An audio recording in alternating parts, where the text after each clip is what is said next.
오늘 본문 시편 146편의 말씀을 가지고 여호와를 찬양하라 라는 제목을 함께 은혜 나누기 원합니다. 가끔 막내 이은이가 저한테 이렇게 물어볼 때가 있습니다. 아빠, 엄마가 좋아 내가 좋아? 이렇게 물어봅니다. 제가 뭐라고 답할까요? 네? 뭐라고 답할 것 같아요? 저는 단호하게 이렇게 답합니다. 당연히 엄마가 좋지. 아내가 무서워서 이렇게 답하는 게 아니라 제 진심입니다. 미윤이도 지지 않고 또 다시 이렇게 물어봅니다. 그러면 주성이 오빠가 좋아 내가 좋아? 주원이 오빠가 좋아 내가 좋아? 또 물어봅니다. 그럼 제가 또 뭐라고 답할까요? 셋 다 똑같이 좋아하지 라고 답을 합니다. 우리나라 속담에 10손가락 깨물어 안 아픈 손가락 없다라는 속담이 있지 않습니까? 자식 중에 더 사랑하고 또 덜 사랑하는 자식이 어디 있겠습니까? 그런데 다 똑같이 사랑하지만, 그래서 다 깨물면 아프지만, 그럼에도 그 중에 안 아픈 손가락은 없지만 더 아픈 손가락은 있지 않습니까? 반응을 좀 해주시면 제가 이어가는데 좀 편할 것 같습니다. 혹시 여기서 아니요라고 할까봐 더 마음이 가고 더 신경이 쓰이는 자식이, 또 그런 상황 가운데 처한 자식이 늘 있지 않습니까?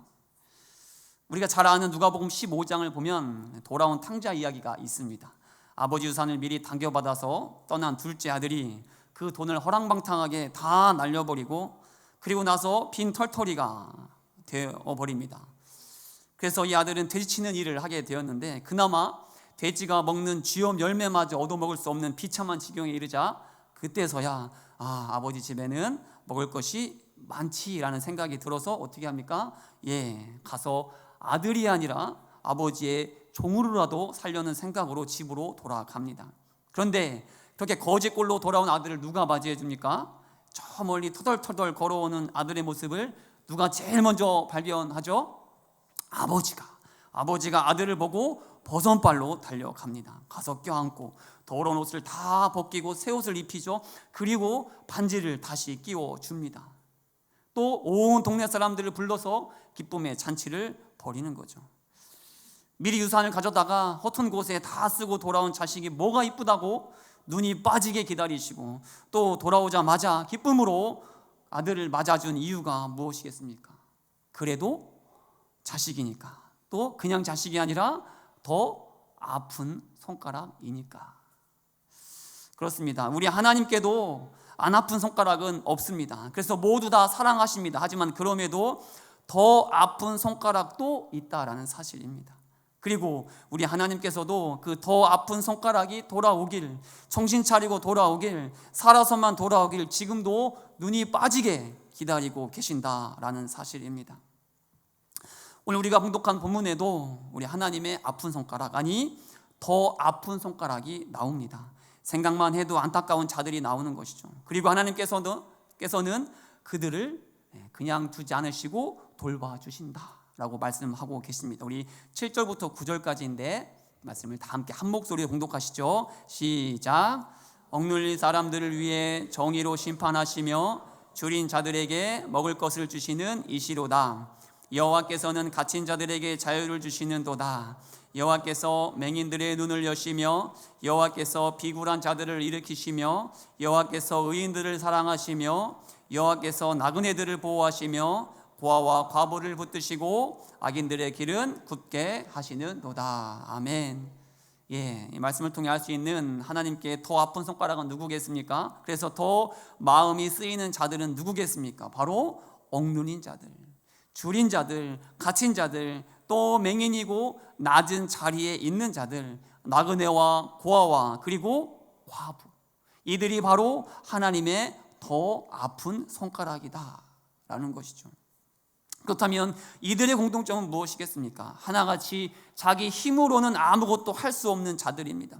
철저히 무능한 자. 그래서 누군가의 도움이 절실히 필요할 뿐만 아니라 당연히 누군가에게도 전혀 도움이 되지 않는 자들이 바로 이들이라는 겁니다. 그래서 세상에서 무시받고 멸시받고 쓸모없는 자라 손가락질을 받는 자들이 바로 이 말씀 가운데 나온 자들이다라는 것이죠. 조명신 목사님이 쓴 흔들려도 다시 오늘이라는 책을 보면 제티슨이라는 말이 나옵니다. 제티슨. 이 말은 비행기나 선박이 위기에 처했을 때에 그 무게를 가볍게 하려고 짐을 내 던지는 행위를 말합니다. 그러니까 비행기가 폭발의 위험을 막기 위해서 공중에 연료를 버리는 것, 또 배가 침몰을 막기 위하여 바다에 짐을 버리는 것이 바로 이 제티슨이라는 용어이죠. 그렇습니다.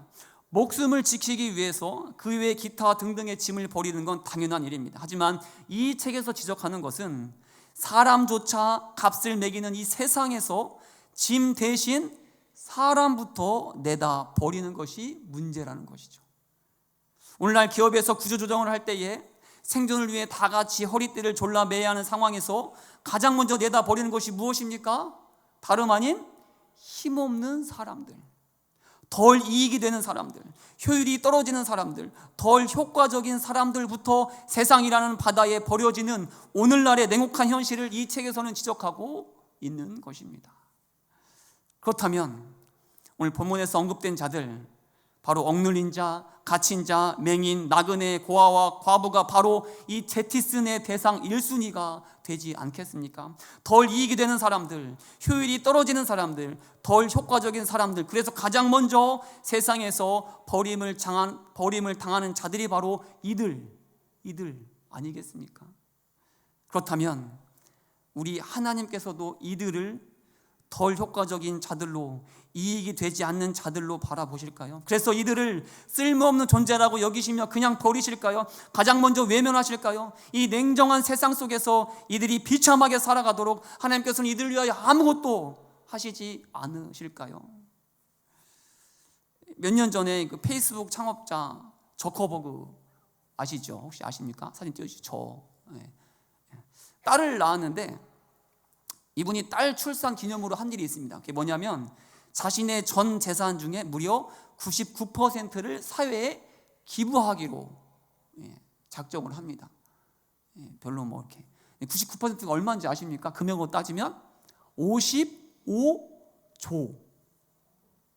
다들 안 놀래. 다들 뭐 55조는 뭐 별로 와닿지 않으시죠? 55조가 얼마나 큰지. 그가 기부한 그 금액도 놀랍지만 더 놀라운 것은 그가 이 천문학적인 돈을 기부하게 된 이유였습니다. 바로 태어난 자신의 딸이 앞으로 살아가게 될 세상이 더 나아지길 바라는 마음으로, 그 아버지의 간절한 마음으로 기부하기로 했다라는 겁니다. 자, 그렇다면 우리 하나님께서는 무엇을 하셨을까요? 저커버그도 자신의 딸을 위하여, 딸이 더 나은 세상을 살게 하려고 거의 전 재산을 기부했는데, 우리 하나님께서는 우리를 위해서, 더 아픈 손가락들을 위해서 하신 일이 무엇일까요? 이미 답이 나왔는데, 누가복음 4장 17절 18절 말씀, 우리 누가복음입니다. 신약, 우리 다 함께 한 목소리 공독하시죠. 시작.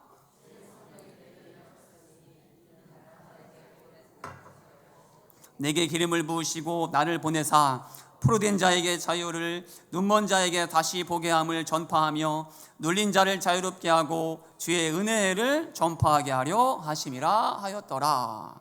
아멘. 이 말씀은 예수님의 사명 선언문입니다. 예수님께서 본격적으로 사역을 시작하시기 전에 자신이 이 땅에 오신 이유, 아니 하나님께서 이 땅에 자신을 보내신 이유를 분명히 아시고 앞으로 자신이 할 일에 대해서 선언하고 계시는 것이죠. 그렇다면 예수님께서 이 땅에 오신 목적이 무엇이라고 선언하고 계십니까? 바로 가난한 자들에게 복음을 전하시려고, 즉 포로된 자에게 자유를, 눈먼 자를 다시 보게 하시고 또 눌린 자를 자유롭게 하시려고 이 세상에 오셨다라는 겁니다. 아니, 이를 위하여 하나님께서 자신을 이 세상에 보내셨다라고 고백하고 있는 것이죠. 그렇습니다. 우리 하나님께서는 이 세상을 위해서, 또 더 아픈 손가락들을 위해서, 또 세상에서 덜 이익이 되는 사람들, 효율이 떨어지는 사람들, 덜 효과적인 사람들이라고 무시받으며 가장 먼저 버림받는 자들을 위해서, 바로 우리를 위해서, 여러분들을 위해서, 나를 위해 하신 일은 바로 하나뿐인 아들을, 예수님을 이 땅에 보내셨다라는 사실입니다. 저커버그는 단지 더 나은 세상을 위하여 자신의 재산을 기부했지만, 우리 하나님께서는 죄로 가득한 세상을 바꾸시려고 그 가운데에 고통 가운데 신음하는 우리를 건지시려고 온 세상을 창조하신 하나님께서, 온 세상의 주인이신 하나님께서 친히 이 땅에 인간의 몸을 입고 오셨다라는 사실입니다. 예, 다들 반응이 뭐 이렇게 당연한 이야기죠. 늘 들어왔던 이야기. 제가 새생명 강의할 때 늘 하는 이야기입니다. 생명 수강하신 분은 다 아실 만한, 들어오셨을 만한 이야기인데, 한겨울 참새 몇 마리가 눈 덮인 어느 집 마당에서 먹이를 찾고 있었습니다. 수북히 쌓인 눈을 아무리 헤쳐도 먹을 것이 나오겠습니까? 그래서 이를 보던 마당 주인은 안타까운 마음에 씨앗 한 줌을 참새가 모인 곳에 뿌려주었습니다. 그래서 참새들이 어떻게 했을까요? 먹이를 주는 줄도 모르고 오히려 자신을 해치려는 줄 알고 이 참새들은 멀리 날아가 버렸습니다. 마당 주인의 마음을 알 길이 없는 참새는 그냥 멀리 날아서 도망가 버리고 말았습니다. 그리고는 다시 돌아오지 않았습니다. 그런데 만약 참새들에게 이 마당 주인의 마음을 전할 수 있는 방법이 있다면 무엇이 있겠습니까? 가장 안전하고 또 가장 확실한 방법이 있을까요? 참새에게 이 마당 주인의 마음을 전할 수 있는 방법, 혹시 생명강의 들으신 분 말고 혹시 아시는 분은 바로 마당 주인이 참새가 되면 되는 거죠. 예. 그래서 날아가서 알려주면 되는 겁니다. 그런데 이 일이 가능한 일입니까? 당연히 사람이 참새가 될 수도 없지만, 된다고 해도 이 세상에 참새를 살리겠다고 참새가 될 사람이 누가 있겠냐는 겁니다. 내가 하겠다. 그런데 이 말도 안 되는 일을 누가 하셨습니까? 이 상상도 되지 않는 일을 누가 하셨습니까? 누가 하셨습니까? 예, 맞습니다. 우리 하나님께서 하셨다는 겁니다. 하나님께서 우리를 위해, 나를 살리시기 위해 사람이 되셨다는 겁니다. 세상에서 다 포기한 우리를, 그래서 아무런 소망이 없다 말하는 우리를 위해 이 땅에 오셨다는 거예요. 참새가 사람이 되는 일보다 더 말이 되지 않는 일을 우리 하나님께서 하셨다라는 겁니다. 그렇습니다. 우리는 이 엄청난 은혜, 이 말도 되지 않는 은혜, 이 상상도 할 수 없는 은혜 가운데 이 자리에 우리가 서 있는 거예요. 그렇다면 이제 우리는 어떻게 살아야 하겠습니까? 이 놀라운 하나님의 일하심 가운데에, 이 상상도 할 수 없는 은혜 가운데 우리가 이 자리에 서 있다면, 그 은혜를 우리가 누리고 있다면 우리는 이제 어떻게 살아야 하겠습니까? 오늘 본문을 통해 우리가 어떻게 이 은혜 안에 살아가야 되는지 함께 살펴보도록 하겠습니다. 하나님의 은혜를 받은 우리는 이제 어떻게 살아야 하겠습니까? 첫 번째, 이제 우리는 하나님께만 소망을 두는 삶을 살아야 한다라는 겁니다. 우리 다 함께 한번 첫 번째 대지 읽어보시죠. 시작. 예, 그렇습니다. 하나님께만 소망을 두어야 합니다. 제가 담임 목사가 되고 나서 한동안 새벽 기도회 때마다 간절히 붙잡고 기도했던 말씀이 있는데, 바로 갈라디아서 1장 10절의 말씀, 우리 다 함께 한 목소리로 봉독하시죠. 갈라디아서 1장 10절 시작. 이제 내가 사람들에게 좋게 하랴, 하나님께 좋게 하랴, 사람들에게 기쁨을 구하랴. 내가 지금까지 사람들의 기쁨을 구하였다면 그리스도의 종이 아니니라. 아멘. 사람을 의식하지 않는 사역, 또 사람을 의지하지 않는 사역을 하게 해달라고 새벽마다 간절히 이 말씀을 붙잡고 암송하며 기도했었습니다. 왜냐하면 언제나 본능적으로 눈에 보이는 것, 그래서 돈을, 또 돈이 많은 사람을, 그렇게 힘이 있는 사람을 의지하고자 하는 저의 연약함을 제가 가장 잘 알고 있었기 때문이죠. 그런데 어디 저만 그렇습니까? 누구나 고난 속에서 당장 내 눈에 보이는 것, 그래서 도움이 될 만한 사람을 찾고 또 의지하지 않습니까? 그것이 우리 인간의 본능 아닙니까? 오늘 시편 이 본문 말씀의 시대적 배경은 포로에서 돌아온 직후로 추정을 합니다. 우리가 앞서 에스라와 느헤미야를 통해서 여러 차례 살펴본 것처럼 이스라엘 백성들은 하나님의 말씀에 순종하여 바벨론에서부터 모든 것을 다 포기하고 예루살렘, 이스라엘로 돌아왔습니다. 오직 믿음으로 다시 고향 땅 예루살렘으로 돌아온 것이죠.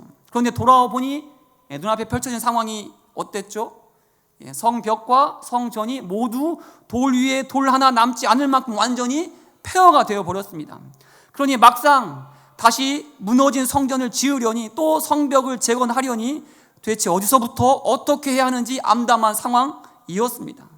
그렇다면 이런 때 우리 인간의 본능은 무엇이라고 했죠? 바로 나를 도와줄 사람을 찾게 된다는 겁니다. 눈에 보이는 권력과 많은 재물을 가진 자들을 의지하고 싶은 마음이 당연히 들지 않겠습니까? 그런데 이때 시인은 그래서 뭐라고 또 전하고 있습니까? 사람을 향해, 세상을 향해 손을 내밀려는 자들을 향해 지금 뭐라고 말하고 있습니까? 우리 3절 말씀 다 함께 봉독하시죠. 시작.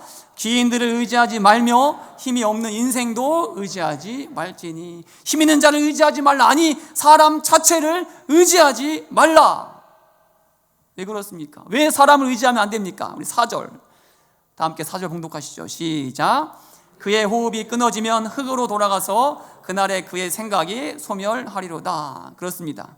아무리 지금은 힘이 있어 보이고 그래서 뭔가 도움이 될 것처럼 보이겠지만, 그래서 그 어떠한 문제도 다 해결해 줄 수 있을 것처럼 보이겠지만, 우리 인간은 결국 다 죽는 인생이다. 죽으면 다 한 줌 흙으로 돌아가는 유한한 인생이라는 것이죠.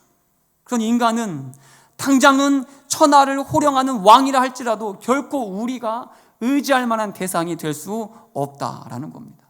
그래서 시인은 결국 뭐라고 전하고 있습니까? 5절의 말씀 다 함께 5절 봉독하시죠. 시작.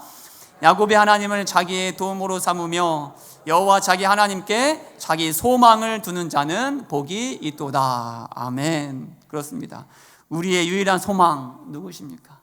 우리가 유일하게 의지할 분 누구십니까? 바로 우리를 위해 우리의 연약함을 다 아시고 야곱도 이스라엘이 되게 하신 하나님만이, 친히 우리를 위하여 이 땅에 오신 하나님만이 우리의 유일한 소망이 되신다.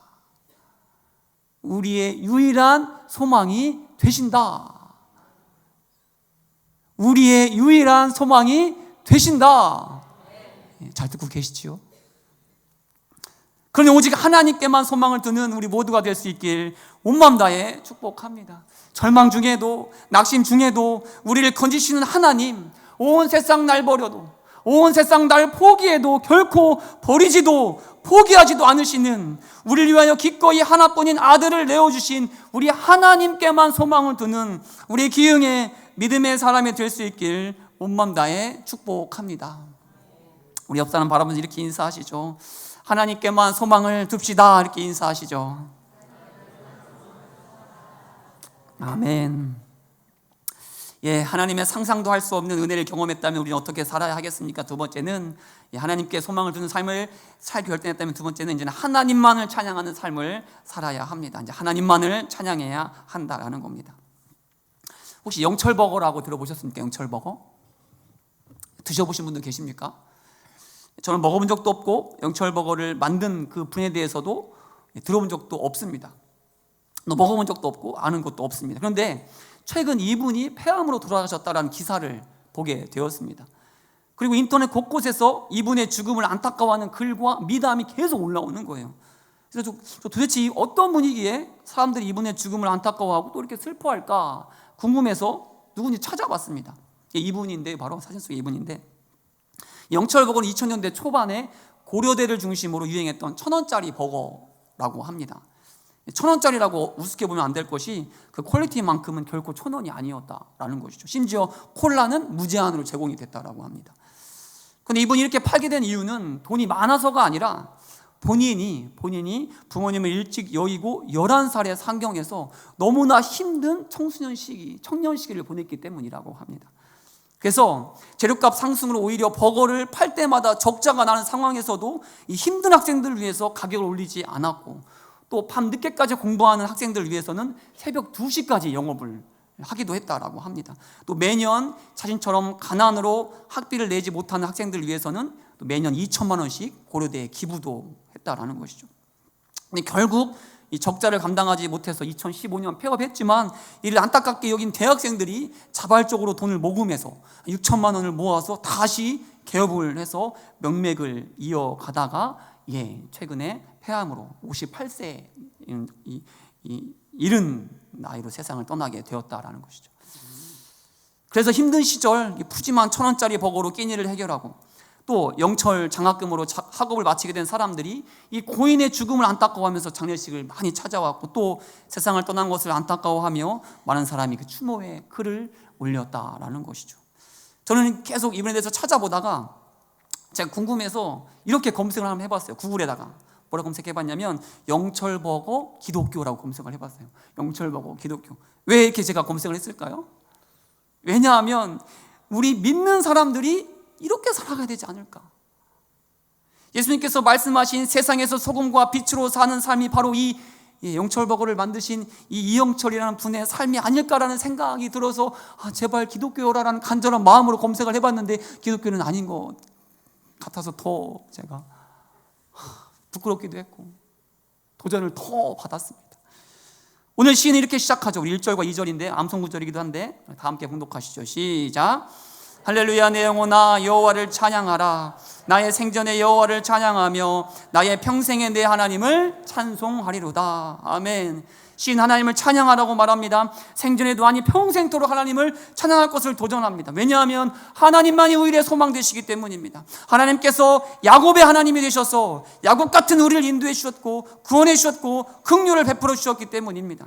세상은 무능하다고 그러니 필요 없다라고 버리는 우리를 하나님께서는 포기하지 않으셨고 또 지켜주셨기 때문입니다. 그러니 찬양하라고, 그러니 영원히 그 이름, 그 구원의 하나님의 이름을 높이라고 시인은 노래하고 있는 겁니다.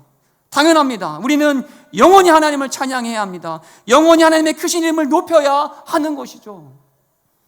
그런데 하나님께서 기뻐 받으시는 찬양이, 하나님께서 진정 원하시는 찬양이 단지 오늘처럼 이 예배의 자리에서 그의 이름을 부르는 것, 그의 이름을 찬양하는 것, 이것만을 원하실까요? 우리끼리 모여서 이곳 예배당 안에서만 하나님의 일하심을 찬양하는 것, 그것을 원하실까요?